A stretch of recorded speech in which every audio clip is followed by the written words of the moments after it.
Aaron Hernandez was a former NFL football player who rose to fame as a tight end for the New England Patriots. Despite his promising career and talent on the field, Hernandez's life was marred by a series of troubling incidents, including arrests for assault and battery and multiple murder convictions for the killing of Odin Lloyd. Throughout his life, Hernandez struggled with a range of personal and legal challenges, including a troubled family background, drug use, and issues with his mental health. His story serves as a cautionary tale about the consequences of unchecked violence and instability, even for those who seem to have it all. Welcome to True Crime Capital. This is the story of Aaron Hernandez. Aaron Hernandez was an American football player who played for the New England Patriots of the National Football League, NFL. He was born on November 6, 1989, in Bristol, Connecticut, to parents Dennis and Terry Hernandez. He was the son of Dennis Hernandez, a Puerto Rican immigrant, and Terry Valentine Hernandez, an Italian-American. Aaron was the youngest of three siblings, with an older brother named Dennis and an older sister. The Hernandez family lived in a small, cramped house in the rough-and-tumble neighborhood of Greystone Avenue in Bristol. Aaron's father, Dennis, was a former high school football star who struggled with addiction and legal issues throughout his life. His mother, Terry, was known for her strict parenting style, which sometimes bordered on abuse. Despite these challenges, Aaron was a talented athlete from a young age, and he excelled in several sports, including football, basketball, and track. As a result of his talent, he quickly became known for his speed, agility, and strength on the football field. He began playing organized football at the age of 6, and he quickly established himself as a standout player. Aaron's father, Dennis, was also a passionate football fan, and he often coached his son's youth teams. Despite his talent on the field, Aaron's childhood was marked by several challenges. His father, Dennis, struggled with addiction and legal issues throughout his life, and he was frequently absent from his children's lives. Aaron's mother, Terry, reportedly pushed her children to excel in academics and athletics, and she often punished them severely if they fell short of her expectations. His father was also known for his abusive behavior toward Aaron and his siblings. Hernandez's father would regularly beat his children, and Aaron often witnessed domestic violence between his parents. As a result of his father's abuse, Hernandez struggled with anger issues from an early age. According to his mother, Hernandez would often throw tantrums as a child and was prone to violent outbursts. These behaviors continued into his teenage years and were exacerbated by the stress of his father's sudden death. Dennis Hernandez struggled with addiction and eventually lost his battle with it when Aaron was just 16 years old, although some sources say his father passed away from complications related to a hernia surgery. However, Aaron's childhood was not without its struggles. His family's home was often the target of break-ins and burglaries, which made him feel unsafe in his own neighborhood.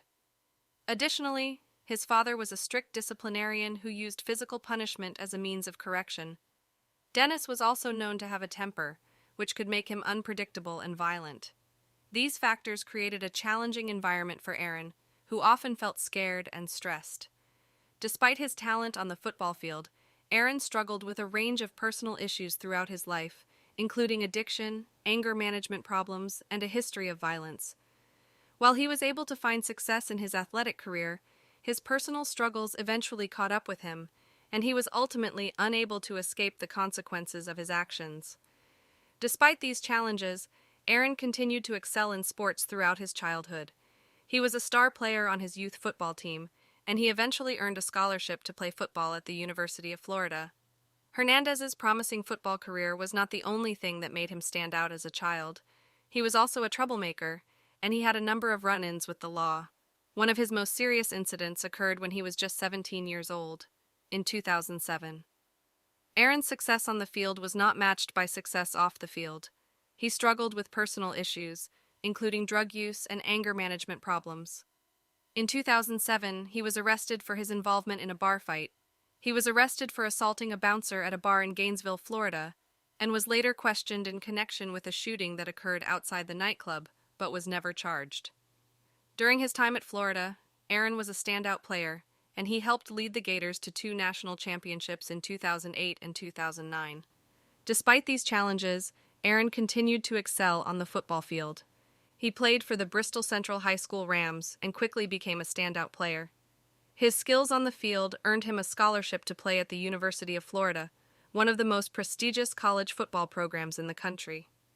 At the University of Florida, Aaron continued to impress. He played for the Florida Gators and was a key player on their national championship-winning team in 2009. He was named an All-American in 2009 and 2010 and was widely regarded as one of the top tight ends in the country. Aaron continued to play football at a high level, and he was eventually drafted by the New England Patriots in the 4th round of the 2010 NFL Draft. Aaron was still considered a top NFL prospect and was drafted by the New England Patriots in the 4th round of the 2010 NFL Draft. Aaron's NFL career got off to a promising start. He quickly became a key player for the Patriots and was a member of their AFC Championship-winning team in 2011. He helped lead the Patriots to the Super Bowl in 2011. He quickly established himself as one of the league's top tight ends, catching 79 passes for 910 yards and 7 touchdowns in his second season with the team. In 2012, Hernandez signed a 5-year, $40 million contract extension with the Patriots. In 2012, he was involved in a car accident that left 2 people injured. He was also accused of shooting and killing 2 men in Boston in 2012, although he was not charged with the crime at the time. He was also sued by a man who claimed Hernandez shot him in the face outside a nightclub in Miami. Hernandez was engaged to Shayana Jenkins, whom he had been dating since their high school years. The couple had a daughter together, Aviel Janelle Hernandez, who was born in November 2012. However, Hernandez's relationship with Jenkins was far from stable. He was known to be unfaithful and was rumored to have had multiple extramarital affairs. In addition, Hernandez's criminal behavior and legal troubles put a strain on their relationship. In June 2013, Aaron's life took a dramatic turn. He was arrested and charged with the murder of Odin Lloyd, a semi-professional football player who was dating Aaron's fiance's sister. The case garnered national attention, and Aaron was quickly released by the Patriots. He was held without bail and faced life in prison if convicted. Odin Lloyd was a semi-professional football player from Boston, Massachusetts, who was tragically murdered on June 17, 2013, at the age of 27. He was a linebacker for the Boston Bandits, a member of the semi-professional New England Football League. He had also played football in high school and college, and was described by those who knew him as a talented athlete and a dedicated friend. On the 17th of June, 2013, he was found shot to death in an industrial park in North Attleboro, Massachusetts. On the night of June 16, 2013, Odin Lloyd went to a nightclub in Boston with some friends. At the same time, Aaron Hernandez was at his home in North Attleboro with 2 friends, Ernest Wallace and Carlos Ortiz. According to prosecutors, Hernandez and Lloyd had known each other for some time and had become friends. In fact, the women they were dating were sisters. After leaving the nightclub, Lloyd and his friends got into a car and drove to Hernandez's house in North Attleboro. According to surveillance footage, Hernandez, Wallace, and Ortiz were seen leaving Hernandez's house around the same time as Lloyd and his friends arrived. They got into a rented Nissan Altima with Hernandez behind the wheel and drove away. Shortly after 3 a.m. on June 17th, a jogger found Lloyd's body in the industrial park. He had been shot multiple times with a .45 caliber handgun. In addition to the surveillance footage, they found a shell casing at the scene of the crime that matched ammunition found in a gun owned by Hernandez. They also found evidence that Hernandez had attempted to cover up the crime, including video footage of him carrying a gun into his house and then carrying out what appeared to be a box of ammunition. As the investigation continued, prosecutors also presented evidence that suggested a motive for the murder. According to witnesses, Hernandez had become increasingly paranoid and agitated in the days leading up to the murder, and had even asked his fiancée to remove a box from their house because he believed it contained evidence that could incriminate him. In January 2015, the trial for the murder of Odin Lloyd commenced. Prosecutors argued that Hernandez had killed Lloyd in a fit of rage after becoming upset with him at a nightclub. They presented a significant amount of evidence to support their case, including 1. Surveillance footage. Prosecutors presented surveillance footage that showed Hernandez, Lloyd, and 2 other men getting into a car outside of Hernandez's home just hours before Lloyd was killed. 2. Cell phone evidence. The prosecution presented cell phone records that showed Hernandez's phone was in the area where Lloyd's body was found at the time of the murder. 3. Gunshot residue. Forensic experts testified that gunshot residue was found on a rental car that Hernandez had been driving on the night of the murder. 4. Witnesses. The prosecution called several witnesses, including Lloyd's friends and family members, who testified about his relationship with Hernandez and the events leading up to his death. 5. Hernandez's behavior. Prosecutors argued that Hernandez's behavior before and after the murder, including his attempts to destroy evidence, showed that he was guilty. The circumstances surrounding Odin Lloyd's murder remain unclear, but prosecutors argued that Aaron killed Lloyd after becoming angry with him over comments he made at a nightclub. During the trial, it was revealed that Hernandez had been involved in a number of violent incidents throughout his life, including a bar fight that left a man with a ruptured eardrum and a shooting incident that left a man paralyzed from the waist down. Following Hernandez's arrest, details of his troubled past began to emerge. Hernandez's former high school coach, Tony Cicariello, described Hernandez as a ticking time bomb who struggled with anger issues and substance abuse. Hernandez's mother also revealed that Hernandez had suffered multiple concussions during his football career and had been using drugs. During his trial for the murder of Odin Lloyd, prosecutors introduced evidence that Hernandez had been involved in a romantic relationship with a man named Kyle Kennedy, who was also serving time in prison. Kennedy testified that he had been Hernandez's lover and that the two had exchanged letters and had sexual encounters while incarcerated. Throughout the trial, Aaron maintained his innocence. During Hernandez's trial for the murder of Odin Lloyd, Jenkins, his fiancée, stood by him and even testified on his behalf. However, the evidence against him was overwhelming, and he was found guilty of first-degree murder in April 2015. He was sentenced to life in prison without the possibility of parole. Madam Foreperson, on indictment 2013-983-A, charging the defendant Aaron Hernandez with murder, what say you, Madam Foreperson? Is the defendant not guilty, guilty of murder in the first degree, or guilty of murder in the second degree? Guilty of murder in the first degree. Madam Foreperson, by which theory or theories, deliberate premeditation and/or extreme atrocity or cruelty? Extreme atrocity or cruelty. Indictment 2013-983-B, charging the defendant Aaron Hernandez with unlawful possession of a firearm while not at home or work. What say you, Madam Foreperson? Is the defendant not guilty or guilty? Guilty. Indictment 2013-983-C, charging the defendant Aaron Hernandez with unlawful possession of ammunition. What say you, Madam Foreperson? Is the defendant not guilty or guilty? Guilty. Aaron's fiancée continued to visit him in prison after he was convicted and sentenced to life without parole.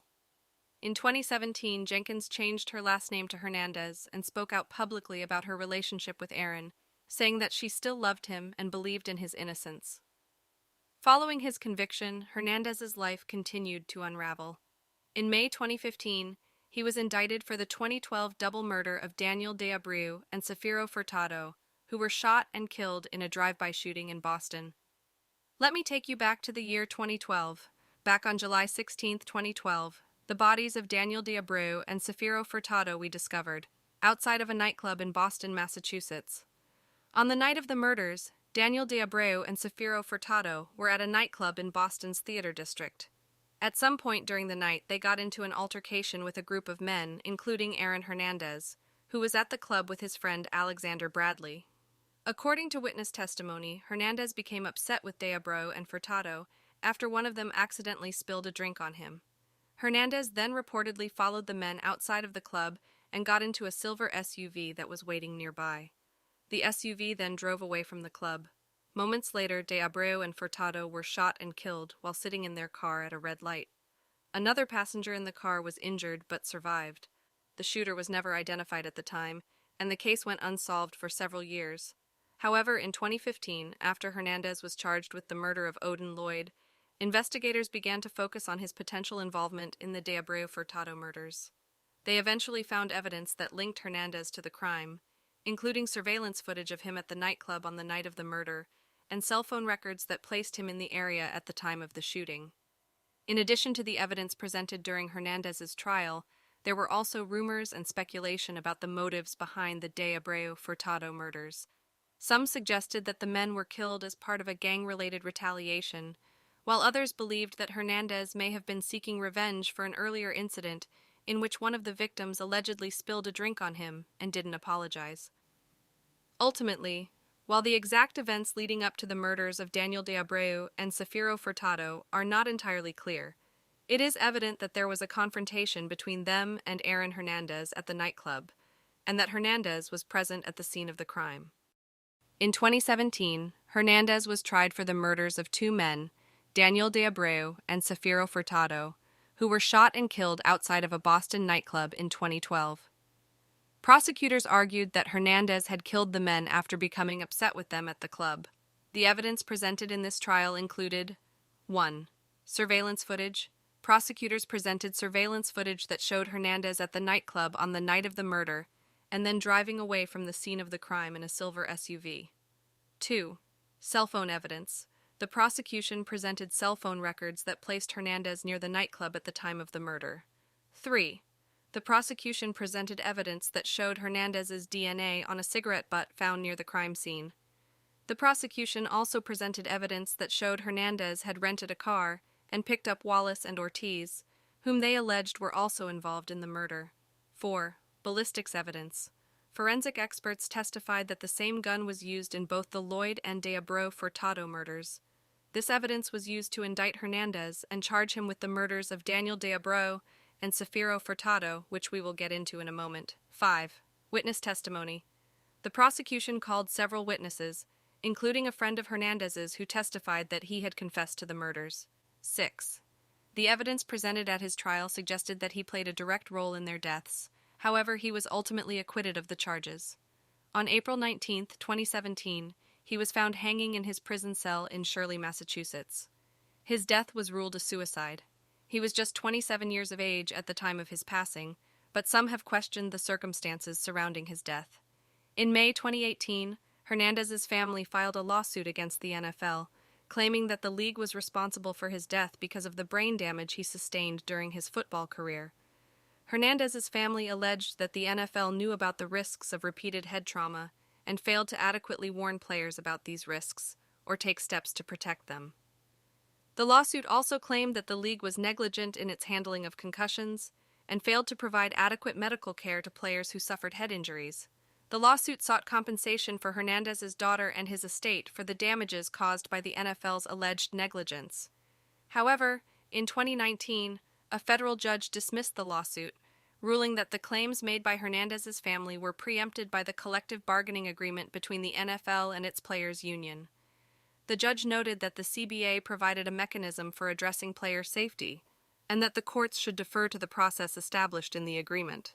As we know now, Hernandez suffered from CTE. CTE stands for chronic traumatic encephalopathy. It's believed to be associated with repeated blows to the head. Because with crime in sports, we see so much of this. When we cover football, boxing, MMA, even wrestling, we call those the brain damage sports. Among other things, CTE damages the brain's impulse control. And when you have CTE and you have as much damage as he had, as that big of a dude, when you're that frustrated and you lash out, there's terrifying ramifications for that. You'll see guys, and even if they're wacky guys to begin with, they have some stuff happen, they're legal things, they stay kind of in this plane. And then all of a sudden, like with a boxer, we'll see him have 3 fights in a row that go the distance. All of a sudden, they're kidnapping their families and holding them hostage and then having standoffs with police and things they would have never done before. As common as CTE is in football, many players and coaches try to downplay its significance. A football player doesn't want to be labeled an injury guy in any way. They fall down and they lay there. Rather than say it's their head, they say they knocked the wind out of themselves. Right. You say you got the wind knocked out of you if you're a player, and the coach goes, feeling better? And you say yes, and he goes, all right, get back up there.